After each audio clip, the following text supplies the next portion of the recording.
ပတ်နေပြီးတော့အနည်းဆုံးကတော့မာဂျူရီဂျိုဖြစ်ပြီးတော့အဝေးဆုံးကနတ်ကျွန်းဂျိုအကြောင်းလေးတွေကိုကလေးတွေဟိုမျက်လုံးထဲမှာမြင်သွားရအောင်လို့ဒါလေးတွေကိုအကုန်လုံးဝိုင်းလို့ကလေးနဲ့လောက်ထားပေးတာပါဆရာဒါ universe လေးပါ universe လေးပါဟုတ်ကဲ့ဆရာဒါကကျတော့ကဘာကြီးကနေကဘာကလဲနေတယ်ကဘာလဲနေတယ်ကဘာနဲ့လဲနေတဲ့နေနဲ့တွေ့နေတဲ့ဘက်ချမ်းကိုကျတော့လေးဘက်ဖြစ်ပြီးတော့နေနဲ့မတွေ့တဲ့ဘက်ချမ်းကညာဘက်ဖြစ်နေတယ်ဆိုတာလေးကိုကဘာလဲတဲ့ကြောင့်ကလေးတွေကမယုံတဲ့အတွက်အဲ့ဒါလေးကိုတော့ထည့်ထားပေးတာပါအားကြောင့်တဘာဝအပိုင်းပါဆရာလူမှုရေးမှာပါ grade 4 လေးပါဒါကမြန်မာနိုင်ငံကိုအပိုင်း၄ပိုင်းပိုင်းခြားပြီးတော့အမှတ်ထားရဲဆိုတဲ့အကြောင်းရဲ့နောက်ပြီးသူရဲ့အိန္ဒိယနိုင်ငံကြီးအကြောင်းသိအောင်ထည့်ထားပေးတာပါဒါကကျတော့တောင်လူခေ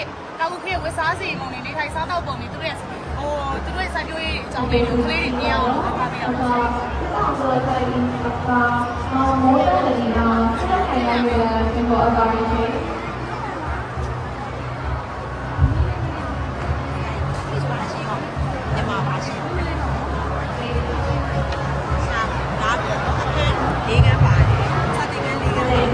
ချက်ချက်ပြောပါရအောင်စတင်ကန်းဒီတယ်လီရေးကပါတယ်ရှင်ကျန်တာတွေကတော့ activity တွေနေပါစတင်ကန်းလေးတွေနာမည်ပေးထားတယ် Amulet Diamond Ruby Plain and then this is a music store this is a computer these are the basis area and to create their activities and then this is a theater and this is a library and art hall this is the office hall this is a swimming